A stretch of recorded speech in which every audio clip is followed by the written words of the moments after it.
Hi, my name is Michael Lyons from moralinjuryinternational.com. Joining me on the panel tonight is Leo Quillen, who is over there in Ireland, and Marty O'Connor is in Melbourne. I'm in Sydney, actually, and would you believe joining us tonight is our special guest, who is also in Sydney, Aoife Butler. Now, Aoife is a very well qualified lady in many, many areas, which we'll try and see where we go tonight with that. But she is a registered nurse specializing in mental health care, which is something that we bridge on to moral injury, and we kind of go into that area as well. So we're delighted that you're here as a specialist on that, Aoife. But also she is the reigning Sydney Rose of Tralee. And she's just returned from Ireland, I think in August, after gallivanting around Ireland and having a good time. So Aoife, you're very, very welcome. And lads, you're welcome too to join us all tonight on this program. Thank you, Michael. Aoife, we'll just, if you don't mind, we'll go back. You were born in Wexford. Tell us a bit about your life in your early life in Wexford. Yeah, so I guess I was just saying to you earlier, I was born on the border of Wicklow and Wexford, so it was often a bit controversial. I went to school in Wicklow, but I would be a very proud Wexford woman. So some of my friends like to take a few hints at me about, am I really from Wexford at all? But I was born in a grew up in a small village, just on the border there, where my kind of mom and dad came from. I have a sister and a brother who is deceased, unfortunately. But yeah, I grew up there, went to school there. I would have mainly spent a lot of my life actually living with my grandmother for kind of probably after around 14 I left home. So my granny and my sister would have been primarily my caregivers. So yeah, it was definitely a quiet but very interesting life I've had. But I always say it takes a village to raise a child, and I was very lucky that I had great people in my village that really contributed to who I am. Yeah. And at that early age, did you have any visions that someday you'd be the Rose of Tralee for Sydney? Absolutely. Did you ever want that? No, absolutely not. Which is funny because some contestants would have said, I've grown up with this in my family. I always wanted to be a Rose. But, unfortunately, life was a bit complicated for me growing up, not being with my mom and dad, and just various different, I guess, challenges that I had to get through. And it was just the last thing on my mind that I thought somebody like me at the time could have been a Rose. And I suppose that's probably what's you mentioned there about your mom and dad and you didn't live with them. Do you want to talk about that later? Maybe why that came out or not? Oh yeah, look, family always have complicated stories. Okay, but, absolutely, yeah. Leo, do you got anything to ask young Aoife? No, hello, Aoife. I'm a Galway man by birth, and I often say I'm a Kerry man by inclination. So the role for me was very much in our minds year after year after year come August. But look, you've already raised a question in my mind. You left home about 14 years of age. There's a story there.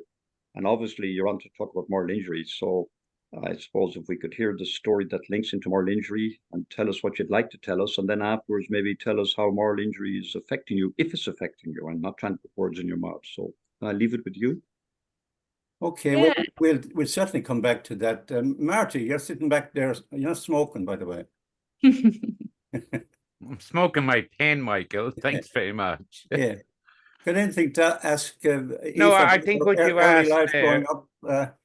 Marty was raised in the Curragh camp in County Kildare, so he had big walls around him for most of his life. He couldn't get out. Now, Aoife, I got to say it's a pleasure to have you on the show, and I did meet you at Michael Lyons' day, and it was absolutely lovely. Even though you did dance on my foot, you did tell me about. Even though I have heard you sing, and you've got a lovely voice, by the way. Also, no, Aoife, I'd just like to go back what Michael asked you. There's about your family growing up, and more specifically, if I can just jump in there because we have talked about this. Is I know who's sitting on your right hand shoulder there is your brother Matthew. Hmm. So Yeah, I'd like you to tell us. we'll come back to that, Marty. Oh, Just, sorry, I'm jumping the yeah, I gun just want again. to stick to the Rose because for years I was involved with the Rose of Tralee as a compere and all that. And I don't know how there's 500 people in a hall and you're standing up there, and are you shaken to bits when you're standing in front of 500 people waiting to be crowned or maybe not crowned, or how do you feel? How do you get through all that? Um, I guess we're very lucky in the Sydney Centre. We get such an experience, you know, in the whole process of being picked here, because they do such a fantastic job. I feel that it's like everything, you go through these experiences you've done before, and it eventually helps you grow to get to that maybe big point where you're a little bit more able to cope with it. By the time I guess the results of the Rose of Tralee was on TV, we had weeks and months of preparing for it, and going to lots of different events, like being at your one, Michael. Like you get used to, I guess, holding your own and what kind of is going to happen. And of course I was nervous. I was very overwhelmed, but I kind of feel like if you're happy with, like, no one, well, I wasn't there to win, like neither was I there to win the Sydney Rose. It was more of a personal journey for me. So I suppose I was just so proud anyway. So it wasn't really in my mind of the idea of, I don't know, like what would happen if I won. I was really happy. Just I couldn't believe I was in that position on the TV, and like it felt like I've watched it growing up as my whole life too. And it was very surreal, to be honest. So you just set off to Kerry to. Are you fairly well controlled down there? You're chaperoned everywhere and all that, or did they let you loose? No, we're on a regime. Yeah, it's a quite an interesting, again, like experience, because it gives you into that insight of what it must be like for people who like have large followings, because they're told where to go, you're instructed, when to be ready and where you're going and what you're doing, and then you've your escorts that support you and escort you through, and make sure you're on time, and large crowds, because it brings so much to the town of Tralee, lots of kids, and yeah, it's very, very surreal. And even talking about it now, it feels like a dream, like I didn't actually partake in it. You did very well. Leo, it sounds a little bit like the army, Common and Quinlan. You're Yes, fairly well indeed. Yes, controlled. indeed. I was at one of the Rose of Tralee events, a whole week of it almost in Tralee, because I was in the army in Tralee at the time, and I got an invite to it, so I was up close to the stage. So I saw the whole thing. It's quite an achievement the way they run everything, So yes, and as a result of that, I'm kind of switched on to the Rose of Tralee every August. And Yeah. Leo, do you notice an uptake in tourists, maybe going through your gallery or something from the Rose? Yes, Tourists and all yes, that? yes, Yeah. indeed. And thank you last year, Sydney. Got a lot of people from Australia coming through my gallery as a result of doing it in Tralee. No, I don't know how many million is worth at the town of Tralee. Somebody said 10, 15, 20 million just for Yeah. that 10 or whatever. But certainly it's a big thing, and they do it well. They do it very well. And Dahi, the guy who was comparing it, I know him, and Oh, yeah. He's a nice we're in fellow. both. His brother's my next door neighbor, and I know his family. Oh, Okay. wow. So it's a big thing. It's a big Yeah. thing. Well, Fiona, congratulations on all that. Most of the Rose of Tralee girls I've spoken to afterwards, even the ones that didn't say win, there's a kind of no winner in a way. The Rose of Tralee is more of an experience. And they've all said that being in the experience have helped them tremendously in like, it got them out, they're able to speak more openly to groups, and the self-esteem and everything is lifted by just being in the pageant itself. Would that be true? Absolutely. Like I was saying, even while we were there and afterwards, like getting to go there is the winning, like that whole experience. That's what you win. Like you win, everyone, we were all winners in that space, because it's such like the tour started in Wexford, and not to go straight back to my childhood, but for someone who had left home and didn't grow up in, you know, your normal dynamic, and I guess got through a lot of challenges. I was so overwhelmingly supported by my community, you know, to come back and be an international Rose, and that's kind of why I really wanted to do it, and the biggest thing I've got out of it. But you know, it also brought some of my family together. Family members came down to Kerry and went on holidays. You know, they might have never done that before, and I always say it healed a little bit of my inner child, which I think, you know, no words or money can really put that into context, because it's such a personal journey. Yeah. But yeah, absolutely, it's changed me like completely, of the person that I am since 2023. That's fantastic. Yeah, great. Well, Fiona, you did speak. I know you and Marty have been speaking about parts of your life as well. You were in. You suddenly found yourself in Sydney, Australia. So, Marty, do you want to come in on that one? Well, I just go back to the question I asked. If I know Matthew is one of your, and that's a big reason why you went in. So tell us a little bit about Matthew. I know there's stuff out there, but from your mouth. Yeah, so obviously my brother Matthew, he was the middle child. I'm the baby, and I have an eldest sister, Michelle. And as I spoke before to you, Marty, Matthew came out on a working holiday visa like many other expats, back in around 2013, I would say.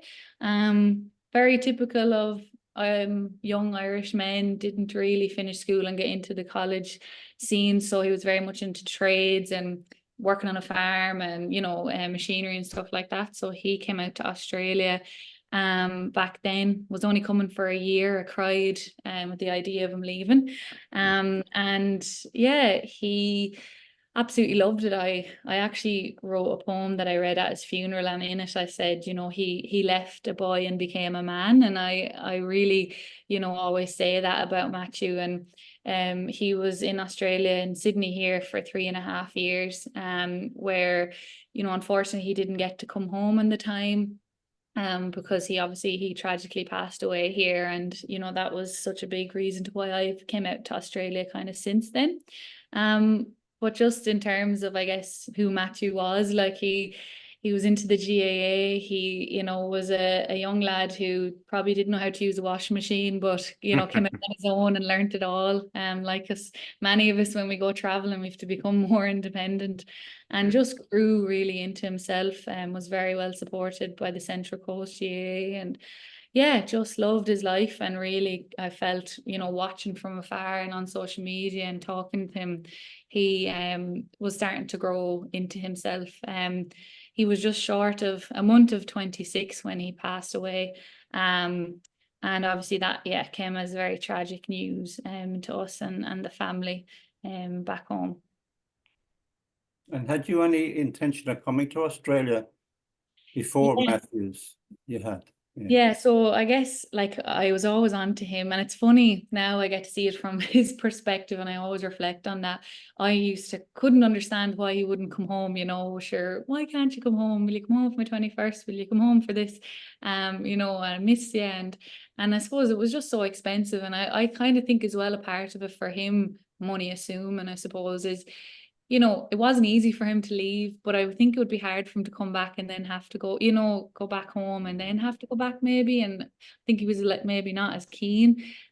So I said, you know, I was studying my nursing at home in Ireland at the time. And I said, once I'm finished that, I'll come out and see him and work there. And, you know, the nurses always had a great lifestyle, he always would tell me. So that was the goal really, was once I qualified, was to come out to him, which he was very excited about. And yeah, that was definitely on the plan. But I was actually in my final year, my 4th year of studying, when he passed away. So yeah, it was a very hard time in my life.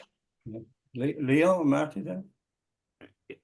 Leo, I'll bring Leo in there, please, Yeah. Leo. Aoife, I don't know the circumstances of Matt's passing, and I don't expect you to tell us much about it, okay? But seeing as we're here, let's say a Moral Injury International, obviously there was an effect, as it would be, on you, not to mention your family, on this. So is this a time that you'd like to tell us a little bit how it affected you? Is it affecting you still under the umbrella of moral injury? Is that Yeah, something that I could ask you about? yeah, look, I think I suppose so my brother, he took his own life, unfortunately, which is obviously, you know, I work as a mental health clinician. I was in my final year. Everyone always asks me, is that why I got into mental health? But I was already in it, ironically enough. And, you know, I guess there's definitely been a journey of, you know, my own from a clinical point of view and a professional point of view and understanding that, but then complicated by my upbringing and the challenges I think that I would have felt we had growing up. Interestingly enough, maybe there is an element of moral injury, how I would feel in that circumstance of I always say, you know, the cards that life, or the hand that I was dealt in life. But you know, through growing up and experiencing other people's lives, I've definitely understood that everyone has a story and everyone has been dealt a set of cards, and it's about kind of just how we manage that, or play, I kind of say, at the game of life. But yeah, it's definitely, look, it's been a long journey that I think will always stay with me, from the point of view of trying to just get through my final year, and being able to qualify at that time, when Matthew passed away. And then, you know, being at home and making the decision to come to Australia was difficult because my family didn't really want me to go, because they'd already had this kind of negative connotation to Australia, and you know, the journey of trying to repatriate him and stuff. But I think for me, I've always been very strong in knowing, maybe it's my mental health background, but you know, I wanted to take control of anything that I could do, and I needed to go on that journey of grief and self-reflection and growth as well, I guess, to be a good person and to be able to not allow my whole life affect me negatively, maybe in a way. I don't know. It's definitely something that I probably still think about often. And in regards to like moral injury, I guess you do feel a bit hard done by at times, or you feel like, maybe how are you meant to cope with this? And you know, should there have been other people to protect me from that and those things, which is an interesting. And that's what I was kind of saying to Marty, like I hadn't really heard of it before until I went to Michael Lyons' night, and I've reflected a bit. Michael was saying even about nurses and how they, after COVID, might have experienced moral injury. So definitely in the last couple of days, I feel like it's a little bit of a journey I'm probably thinking about currently, even for myself, I think. Well, Aoife, thank you for sharing that. It's not easy. But the journey you took after Matthew's demise is probably the journey that we are kind of in Moral Injury Internet trying to encourage people to take, not to suffer in silence. You know, not to go inward into yourself and not do anything about it. You made a conscious decision to know, I'm not going to go down that road. I'm not going to go through the grief, even though it hurts you, I'm sure. And no matter how many tablets or medication you take, it's still there the next day. It's still in there and it's hurting you. So that's probably what I know Marty or Leo, that's what we're trying to achieve with other people. Say, please come out and talk to somebody, because I'm sure you will agree, by talking you do, it's a self-healing thing in itself, rather than close the door and not and be silenced. So Yeah, that's kind of our mission. I think it's really important because, like, life, you know, I always think life will, it's not that life is hard. People will experience challenges in their own way. And what I might go through might be not half of what, you know, I've heard stories of Marty, or, you know, the next person, or equally might be less. Who knows? You can't compare your troubles to the next person. But you know, I always felt like I have a responsibility for myself, for my story, for who I am and who I want to be. And despite the things that I've been given, or the cards that I was given, I wanted to always do the best with them. And tablets sometimes won't be the answer, or, you know, you do have to kind of say, okay, this is my life, accept that, and you mightn't like it, or you mightn't have wanted it. No one rarely does want trauma or bad things to happen to them. But what am I going to do with it, and how do I keep going? And I honestly believe, like, that's why I feel in the last year, even this year, I become this like butterfly almost, like, you know, I was cocooning, coping, trying to deal with all these things that I have been through.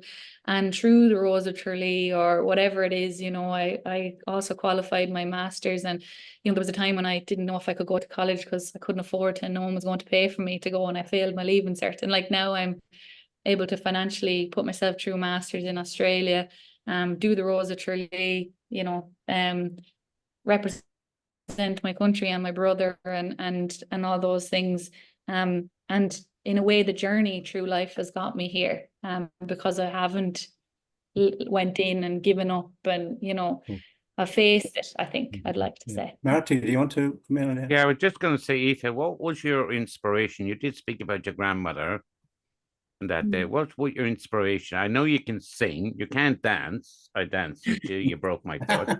But what was your inspirations in life? Because you're a very powerful young lady. You're the same age as my daughter, and the fact that you're you know, it's a tough one. I know I've been through the journey in a different age barrier, but who inspired you?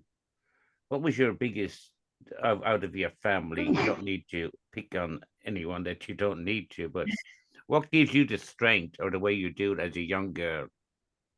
It's not that I don't know. Obviously, I have, you know, my nanny, Aggie, and my sister are two very big, strong main characters in my life. And, you know, my later life, when Matthew passed away, I suppose that kind of encourages me to live a life for both of us, because I always say he's not here to live his now. But I always kind of felt, as a young person, I'm very empathetic and very aware. And I've always appreciated the kindness of others, and I can't, like, I want to write a book someday, I told you that, but like, so many people played a massive part in my life when I was younger. From, you know, Mick gave me my first job when I was 14 in a shop, and what that gave me, and, you know, the kindness of other people. Like, I really, really appreciated it, and I always felt that I needed to give back. Like, I needed to prove to them that I'm so grateful that they have done this. Like my nanny, I'm so grateful that, you know, at 70 something years of age, you took your youngest granddaughter in, and my sister was in her early 20s when she was raising me, and I wanted to always show that it wasn't for nothing, like that. I wanted to say thank you, and the way I could say thank you was to be successful and be okay, I suppose. And then I guess I would look a lot to like other inspirational like stories or videos, or, you know, reading quotes or different things. And when Matthew died, I felt, you know, prior to that, I, you know, had failed my leaving cert. Didn't know if I was going to go to college. I couldn't get a grant. I wasn't living with my parents. Like, life was a bit complicated. And when he died, I thought at the time, oh my God, is God testing me that I can, like, he's pushing me to not be able to survive in a weird way. And then my granddad died on the day of my brother's funeral. My only granddad. And life definitely felt very challenging. And I told you that at the time I'd read about Abraham Lincoln, and like, I was just very receptive to these stories, I think. But I had read a story about, I didn't know it was about him, but it was about a young boy from Kentucky who had had a hard life, and, you know, his mother died from milk poisoning, and his wife died, and all these things that happened to him and the challenges he'd went through. And it wasn't until he was 46 he became the 16th president of America, and, you know, abolished slavery and all those things. And like, I don't know everything about American politics. It wasn't that. It was just a story at that time in my life resonated with me, because the quote was, a leader with little experience in pain is a leader not willing or worthy of following. And so I just kept telling myself, maybe I'll do something great someday. Maybe this is for something, like maybe I'll change someone's life, or maybe, you know, the story will help somebody and it'll be worth it. And I don't know, I've always I think you've changed a lot of people's lives as you talk. Can I just jump in there, Michael? Sorry for a second. Of course, go ahead. And just Absolutely. tell me about, you said about your sister raising you. I can kind of relate to this story. Tell us a little bit about your sister and how that. Yeah, look, it was definitely challenging at the time because that dynamic of, you know, your sister being your mother and trying to curtail a teenage girl, I'm sure it wasn't always as sweet as I might hear now.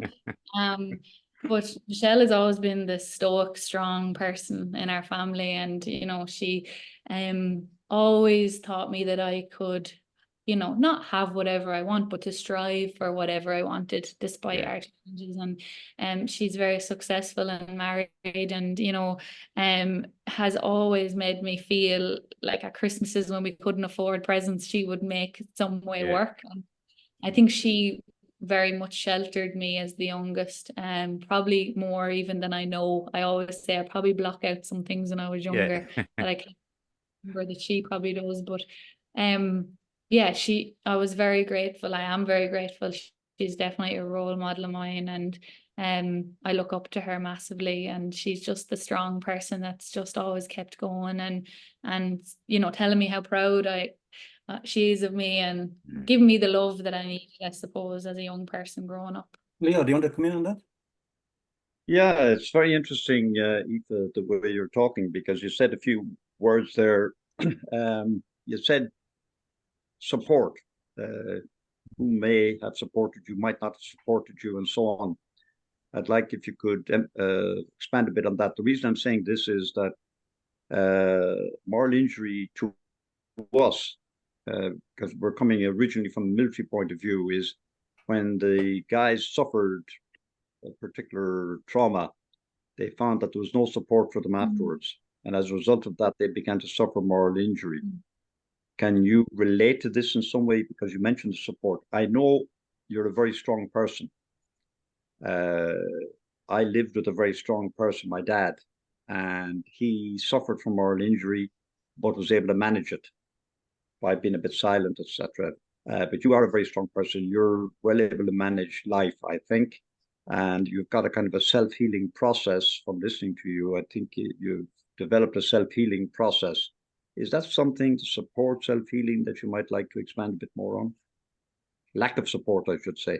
Yeah, look, I think I suppose maybe what comes to my mind when you say that was and thinking about moral injury, like it wasn't always like perfect either. I suppose this is just, you know, when you get older, I think your memories and you have a stronger way of putting a summary of your life in the picture. But you know, I think in school I wouldn't have had a great time, and I probably felt I wasn't supported great in school, and I probably do feel like I've a little bit of suffer from moral injury in that space, because I think, you know, I didn't receive the support I should have. You know, I think looking back as someone who didn't live at home, and I think, you know, you can often be categorized in school of where you are at academically and things like that.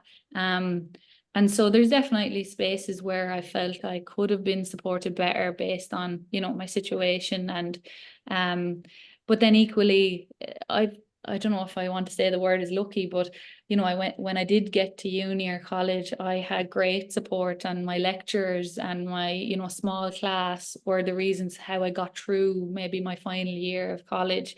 And I think that's how I always learn. Like I've always say there's two faces to each scenario. Like I've probably seen it in a traumatic phase, but after a while, eventually I've seen the good side, and I've seen the support and the kindness from people.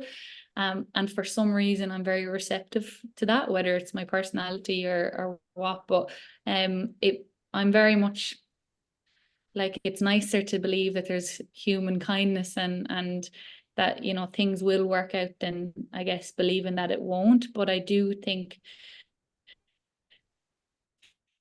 for me, that was, you never know struggling, you know, that kind. One thing, you might assume the person has support, you might assume that the person, you know, someone's reached out to that person, but it only takes one person to believe in you and to stay there and to tell you that you can do it, or to maybe give you the contact details of the place where you need to go. And I don't know, for me, as I said, I don't want to say I was lucky because obviously, you know, lots of stuff has happened to me, but I do feel like at times when I didn't feel supported, maybe it's through my determination, I eventually was able to seek out support as well. I'm very open as a person. I think that's probably helped me. Aoife, Um, you said there, sorry, you said there earlier, you said there's a percentage of, and I understand what you were saying there with more injury fixed different people down the track. What would you say the percentage of yours growing up, as you said, we're not going to go into your parents, but growing up because you were obviously let down at some stage as a younger person, which I always believe is, you know, I'm not going into my story, we've done enough for that, but as in if you're let down by a parent that you look up to, do you find that's part of moral injury? Would you agree or disagree with that? oh yeah, and like I think from again, I'm thinking from my experience, so like my study and stuff, like you're automatically going to have more or be more to challenges with relationships and you know different things when you do have you know a kind of such a foundational when people like keys people like your parents or you know foundational support people, if they do let you down or if there's been trauma there, I think like statistically you're going to probably have more challenges with relationships or you know it kind of does shape maybe your personality a little bit. I definitely think that I, you know, I would not fear of abandonment and stuff like that, but they talk about the attachment theories and Bowlby attachment theory of how you base your relationships with different people, which is going from your childhood. So if you've, you know, a parent that wasn't there or you couldn't rely on, or, you know, then you'll be anxiously attached. And I've done obviously a lot of learning in that in my work, but also self-learning. And I do think that that carries through. And I think I always say it probably always will carry through. But it's about being aware of that and learning about it so that it doesn't affect me negatively as much as I can control, I suppose. Yeah. But I definitely think it does still hang in there in my life. Yeah, for sure. Aoife, when Matthew left, did the dynamics change in your family with your parents? And I sensed there was something going on, but did anything change in the family? Because it would have affected everybody, I'm sure. When he passed away, do you mean? Yeah. Yeah.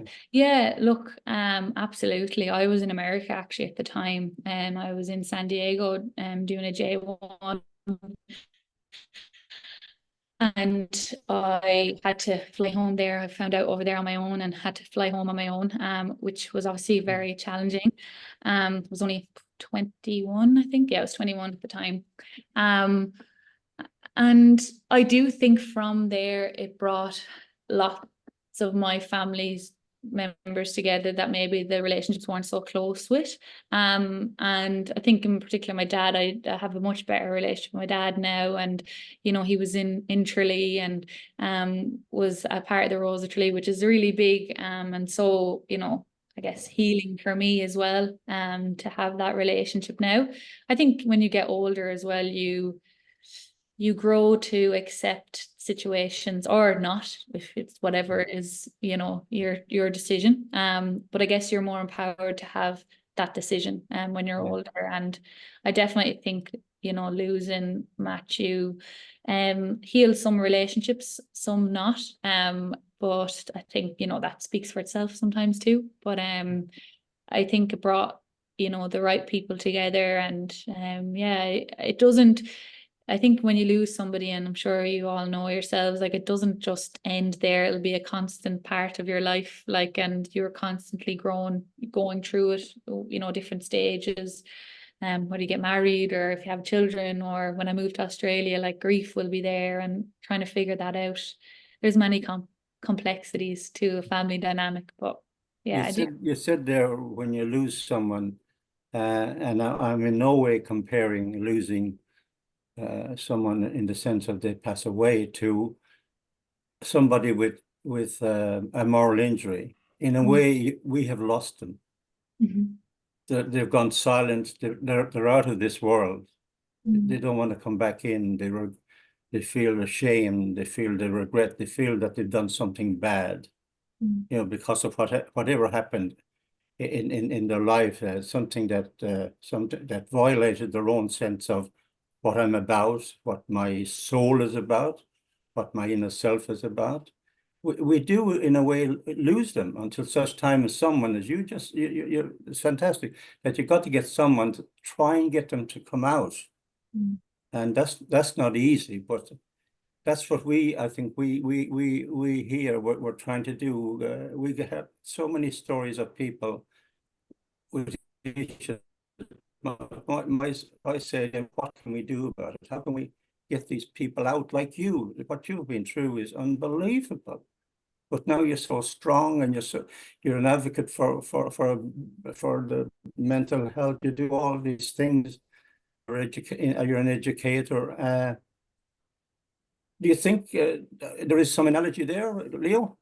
Yes. Someone who had a moral injury?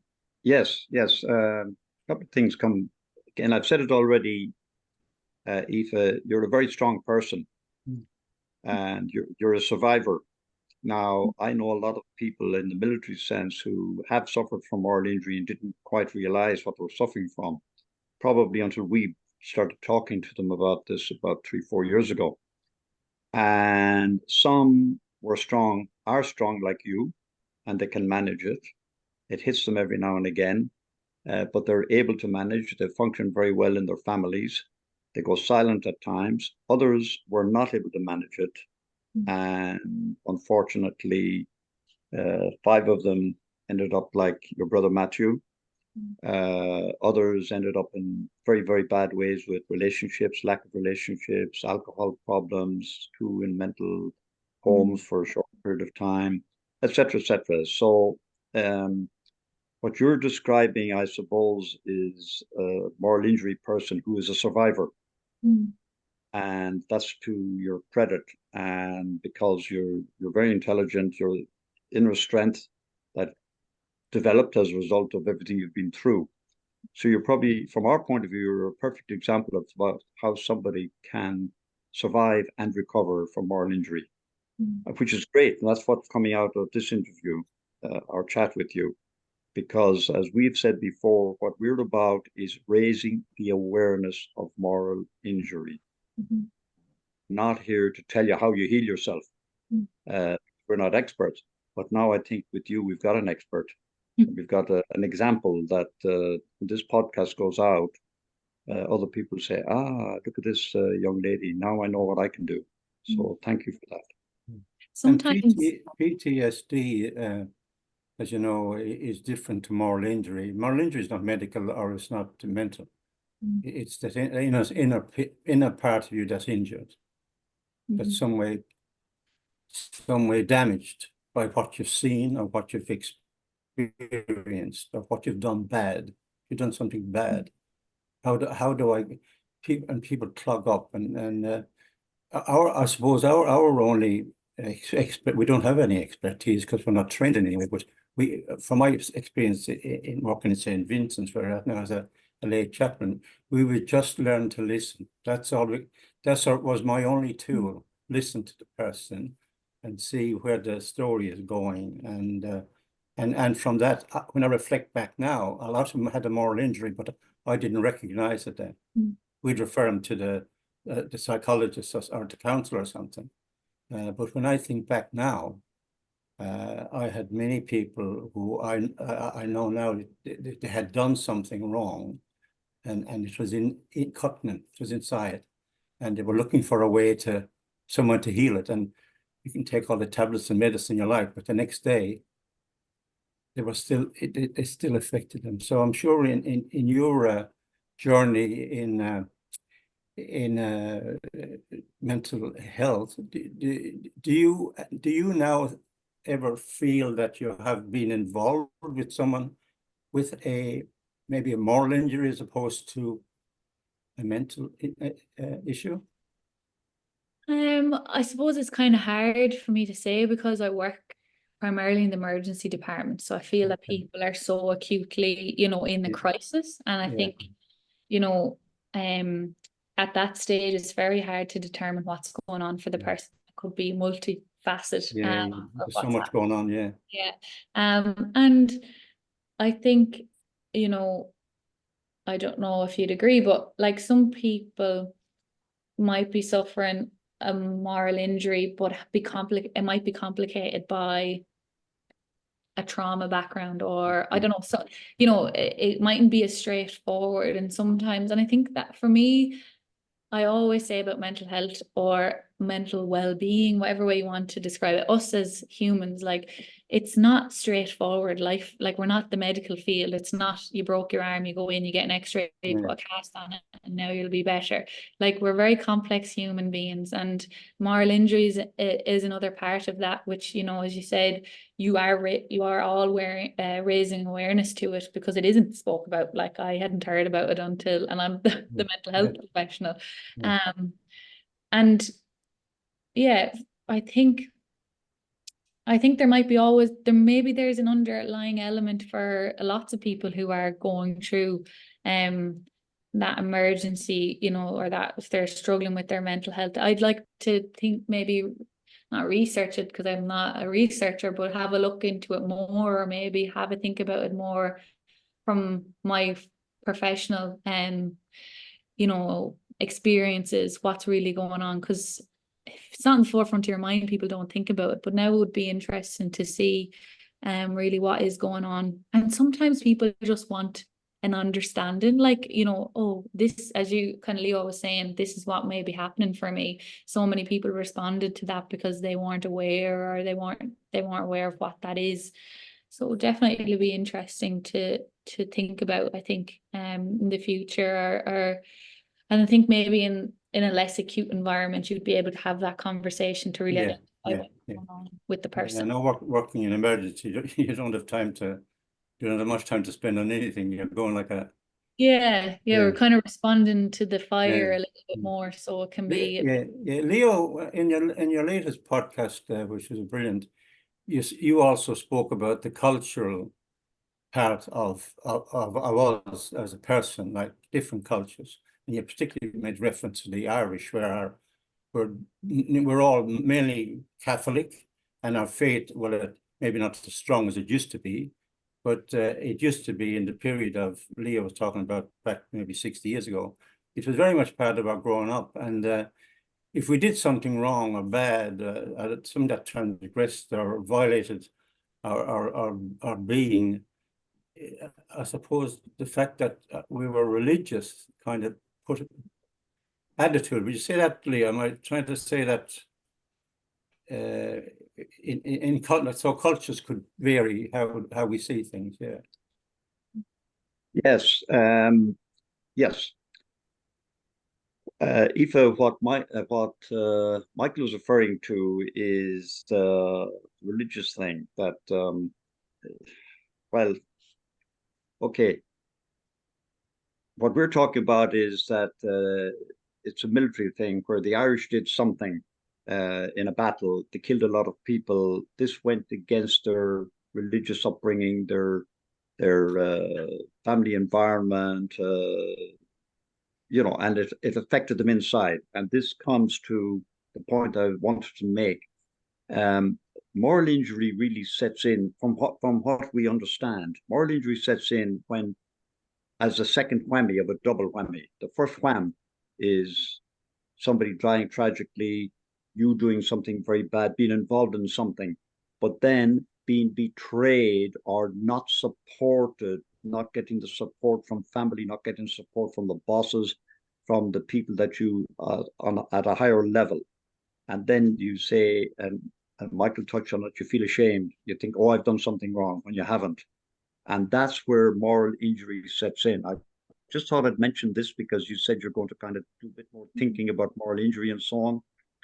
From our limited experience, perhaps, everybody who tells us a story about moral injury, they've had the second whammy. They've had the first one when they suffered something, and the second one came in and it was eating away at them for years and years because they were not supported by family or, as I said, higher authority, and they felt betrayed and they felt they did something wrong. So in the Irish scenario, because of the kind of people we are, supposedly anyway, a bit religious, moral injury has been often identified as an injury to the soul. inside you, not something that you can put your finger on medically, perhaps, but it's inside. And I just throw that out to you as something that you might think about. Marty, do you want to come in there? Yeah, can I say there what you're talking about, Leo, is very, very good. And if I can go, Eva, I think you would understand more so transgenerational moral injury, where you're let down by, which we've spoken personally, we don't need to go into all the details, but let down by, you know, whether it be your parent or whoever, you're let down. And then also part of it is guilt. And I'm sure, I don't need you to answer this, but I'm sure that your family went through, and especially you, because you've got that side to you, is when Matthew took his life, you would have felt guilt. Could I have done something better? Could I have gone to Australia earlier? Could I have stopped? You know, it's the same with my family, and I think that's what transgenerational is with moral injury. You're let down. It's not necessarily just in the army, as Leo said. It obviously goes in nursing, everything like that, but in your own personal thing.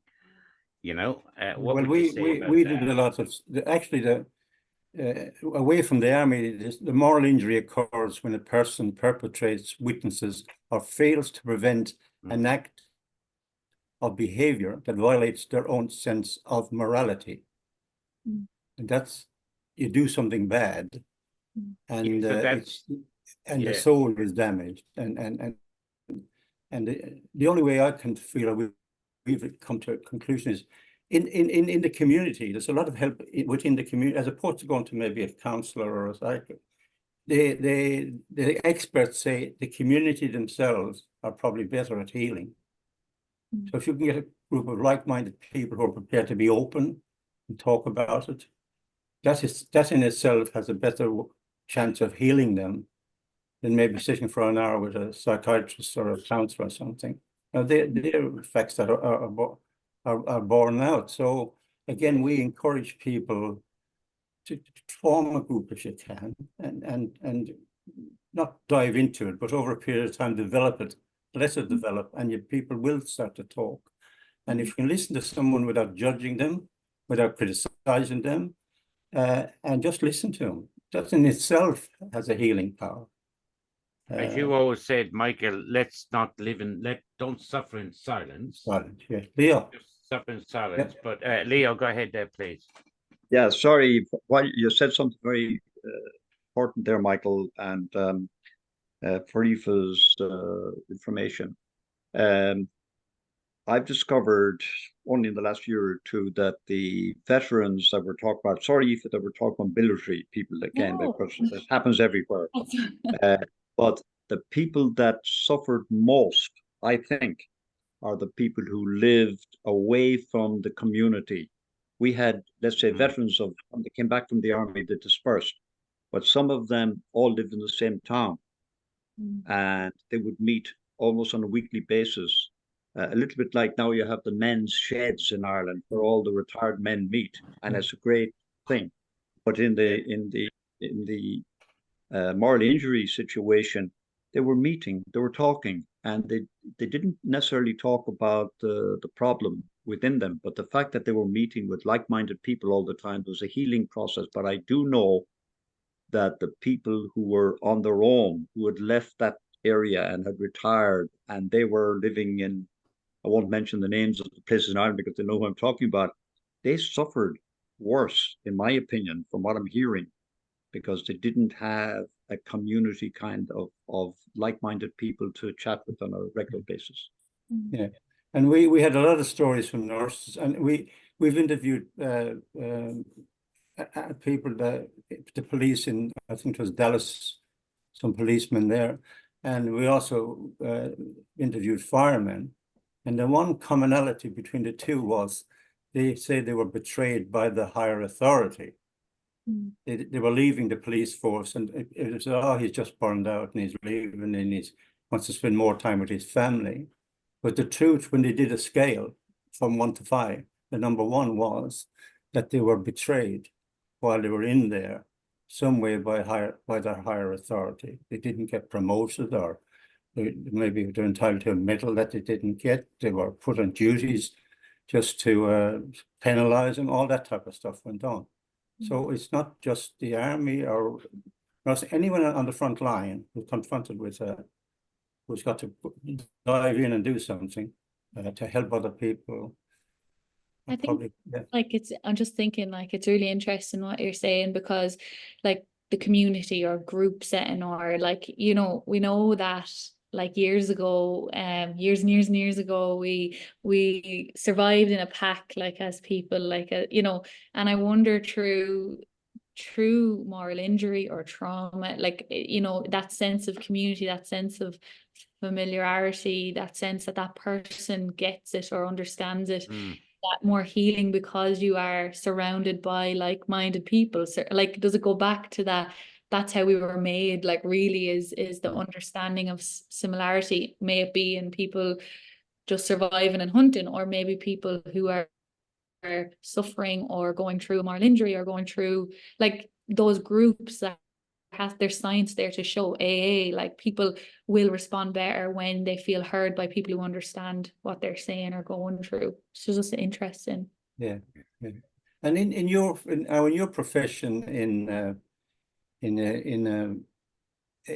there anything new happening in the world of mental care that's or is it just it's always been the same? Or Look, I think I'm very passionate about mental health, and I think Yeah. that it's, as I said, it's very complex and grey. It's not black and white, it's grey, because I think we have a lot of learning still to do, and we've came far, but I think, you know, it's just so complex, because not one human being will experience something the same, and will come from a very different story than the next, and so it will affect us differently. So I think, you know, there'll be no cure or like fix anytime soon, but it's about wanting to be open-minded and passionate and wanting to learn about it. And one of the things that just comes into my mind is something that we didn't have in Ireland when I trained is these like safe haven cafes. And I don't know if you're familiar with them, but they're the kind of like suicide prevention cafes or areas where people who would have experienced suicidal ideation or thoughts of suicide or self-harm, and they come to a non-clinical environment where it's peer-led, so led by other people who also experience it. And they are supported, they can talk to people, they can engage, they aren't isolative, and they have had massive, you know, positive stories out of that, more so probably than the emergency department situation. And similar to peer workers, we have peer support workers now in mental health. So there are people with lived experience who work with our team, with the patients and the clients, from a completely non-medical background. They come from that experience base, and I do think that that's the future in a way too, maybe for a lot of it.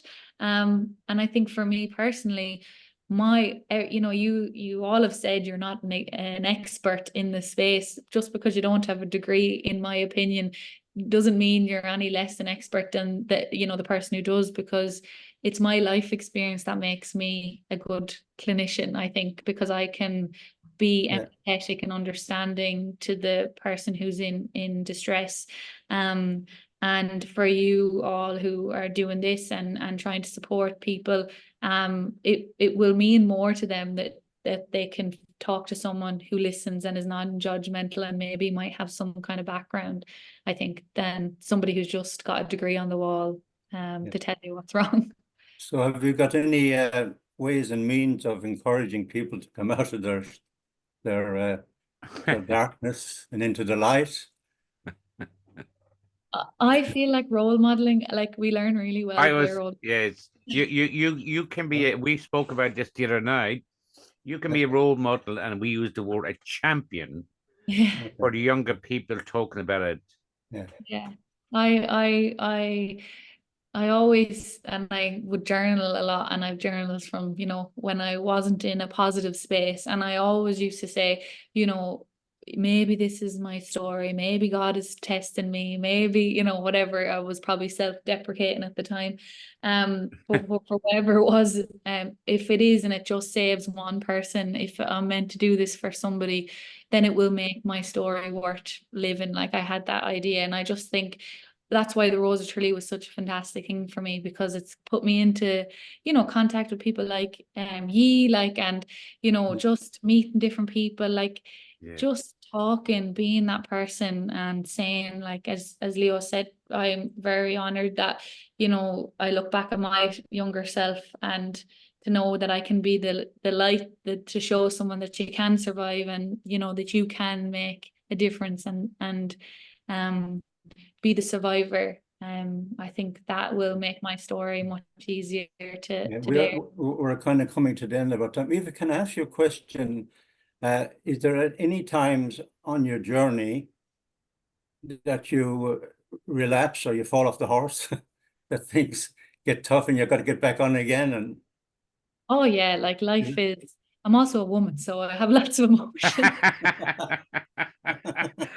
Good answer there. I'm very well aware of that, so you know, stay clear sometimes. But oh look, I definitely, like, I am not always smiling, because life isn't always easy, and there'll be times that are challenging. My nanny's actually not well at the moment at all, and Right. you know, that's a journey in itself. And I nearly foresee the down period of that, but it's about, you know, the more you understand yourself and the more that you can work on yourself and have an understanding of moral injury or what you're going through or whatever it is, then you can come to a space where you know what you need to do when you are feeling down. You put these measures into place, because there's no point telling somebody that, oh, I'm cured now, everything's going to be fine, and look at Aoife, she's great. Like, I still have inner thoughts, I still struggle, I'll still have down days, and you know, I'll probably still have interpersonal relationship challenges, like, but it's about, you know, putting things in place for when I mightn't be able to see that light through the darkness, to remind me and to know what to do and who to go to, I suppose, when I do need that.